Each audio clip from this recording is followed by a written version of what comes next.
यह कहानी एक ऐसे गरीब बच्चे की है जिसने अपने बचपन में ही सोच लिया था कि वह बहुत अमीर आदमी बनेगा, पर उसे रास्ता दिखाने वाला कोई नहीं है। उसे अपनी मंजिल तक खुद ही पहुंचना होगा। कहानी की शुरुआत में हमें विक्टर को दिखाया जाता है, जो अपने मॉम डैड के साथ गरीबी की जिंदगी जीता है। हालात तब और भी बद से बदतर हो जाते हैं जब विक्टर के डैड की जॉब छूट जाती है। उसके बाद उसकी मॉम भी एक अमीर आदमी के लिए इन दोनों को छोड़कर चली जाती है। विक्टर उस दिन फैसला करता है कि वह आगे चलकर बहुत पैसे कमाएगा।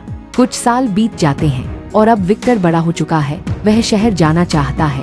उसके डैड उसके जाने से पहले उसे $200 देते हैं और कहते हैं शहर में बहुत मेहनत करना और हमेशा खुश रहना। इसके बाद विक्टर शहर आ जाता है, जहां उसके पास इतने पैसे नहीं होते कि वह किसी कमरे को रेंट पर ले सके। हालांकि वह एक कमरा देखता भी है, लेकिन उसका रेंट $2000 होता है, इसीलिए रात उसे फुटपाथ पर गुजारनी पड़ती है।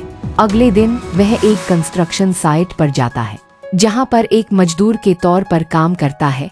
पूरे दिन मेहनत करने के बाद जब पैसों का वक्त आता है तो उसका कॉन्ट्रैक्टर उसे आधे पैसे देता है और कहता है आधे पैसे सिक्योरिटी के तौर पर मैंने अपने पास रख लिए। विक्टर के पास आज भी इतने पैसे नहीं हैं कि वह रात गुजारने के लिए कहीं छोटा मोटा कमरा किराए पर ले सके, इसीलिए वह एक बेंच पर लेट जाता है। बेंच पर लेटे हुए उसे ख्याल आता है कि अगर वह इसी तरह काम करता रहा तो कभी जिंदगी में आगे नहीं बढ़ पाएगा। इसीलिए अगली सुबह वह अपने लिए बहुत अच्छे कपड़े खरीदता है, जिन्हें पहनकर उसे कॉन्फिडेंस आता है। जिसके बाद वह एक कैफे में जाकर अपने नकली डॉक्यूमेंट्स बनाता है, साथ ही अपना इनकम सर्टिफिकेट बनाता है, जिसमें उसकी इनकम $2000 है।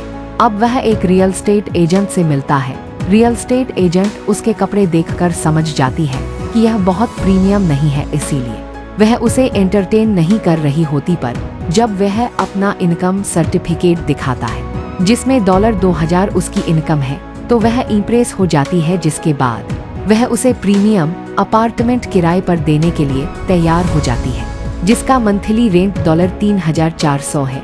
अब हर महीने $3400 रेंट चुकाना होगा, इसीलिए वह उसी कंस्ट्रक्शन साइट पर जाता है जहां पर उसने एक दिन पहले काम किया था। वहां पर जितने भी वर्कर्स होते हैं वह उन सबको इकट्ठा करता है और कहता है मुझे पता है कि तुम एक रात रुकने के लिए $38 चुकाते हो, पर मेरे पास एक प्रीमियम अपार्टमेंट है जिसमें हर तरह की फैसिलिटीज हैं। उस जगह पर रहने के लिए तुम्हें मात्र एक दिन के $40 देने होंगे और न ही तुम्हें अपना इनकम सर्टिफिकेट दिखाना होगा।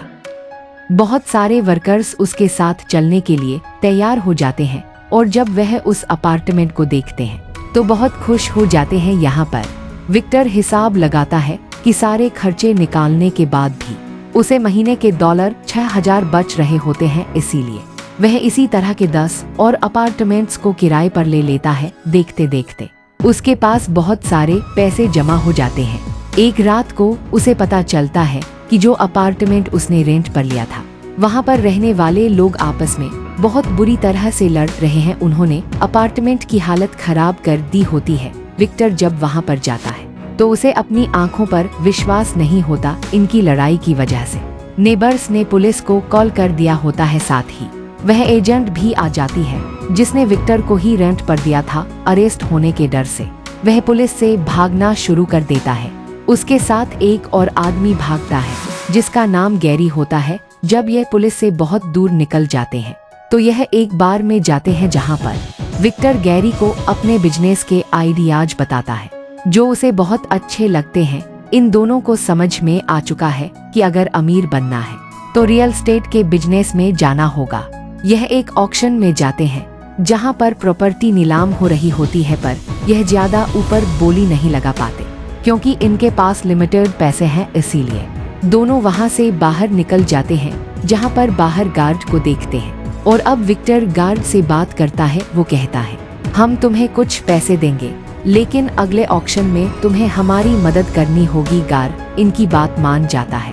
अगले ऑक्शन में यह दोबारा जाते हैं जहां पर इनके जैसे और भी बहुत सारे लोग प्रॉपर्टी खरीदने के लिए आए होते हैं। गार्ड उन सबको एक दूसरे कमरे में ले जाता है जहां पर ऑक्शन नहीं हो रही होती और ये दोनों उस कमरे में चले जाते हैं। जहाँ पर ऑक्शन होती है इन दोनों के अलावा वहाँ पर कोई नहीं होता, इसीलिए सस्ते दामों में यह बहुत सारी प्रॉपर्टी खरीद लेते हैं। अगली ऑक्शन एक बहुत बड़ी बिल्डिंग की होती है जिसकी कीमत $3-5 लाख होती है। इतने पैसे इनके पास नहीं है, लेकिन फिर भी विक्टर बोली करता है और $3-5 लाख में उस 20 फ्लोर की बिल्डिंग को खरीद लेता है। 7 दिनों में इन्हें पैसे चुकाने होंगे, वरना इनके हाथ से बिल्डिंग जाने के साथ साथ इनके ऊपर बहुत बड़ा फाइन भी लगेगा।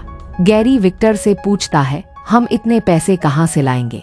वह कहता है, हम बैंक से लोन लेंगे। इसके बाद यह गैरी की एक दोस्त से मिलने जाते हैं जो बैंक में मैनेजर होती है, पर इनके पास कोई डॉक्यूमेंट्स नहीं होते। बैंक मैनेजर निकोल पूछती है, तुम्हारे पास सिक्योरिटी के लिए क्या है?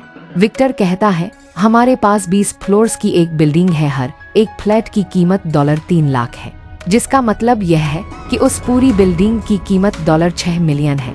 हालांकि यह सच नहीं होता। निकोल इनकी बातों में आ जाती है और लोन दिलवा देती है। इसके बाद विक्टर गैरी के दोस्त की मदद से कुछ क्लाइंट्स को प्रॉपर्टी दिखाने के लिए बुलाते हैं, पर जब वह बिल्डिंग को देखते हैं तो पता चलता है कि उसकी हालत बहुत खराब है। दोनों पूरी रात मेहनत करके एक अपार्टमेंट को पेंट करते हैं। अगली सुबह क्लाइंट्स आते हैं और सब डॉक्यूमेंट्स पर साइन कर देते हैं। एक बूढ़ा आदमी कहता है, मैं अपने ग्रैंडसन के लिए यह अपार्टमेंट खरीद रहा हूँ। विक्टर उसे आश्वासन देता है। सभी अपार्टमेंट्स बिक जाते हैं। विक्टर लोन चुका देता है और निकोल से शादी कर लेता है, पर उसकी भूख नहीं मिटती। वह एक इंश्योरेंस कंपनी खोलता है, लेकिन टैक्स चोरी के चलते पुलिस उसे अरेस्ट कर लेती है। जेल से रिहा होने के बाद विक्टर को पता चलता है कि उसके डैड की मृत्यु हो गई है। वह टूट जाता है। अंत में वह एक बार फिर ऑक्शन की तरफ जाता है, यह दर्शाते हुए कि वह अपनी पुरानी गलतियों को दोहराने को तैयार है।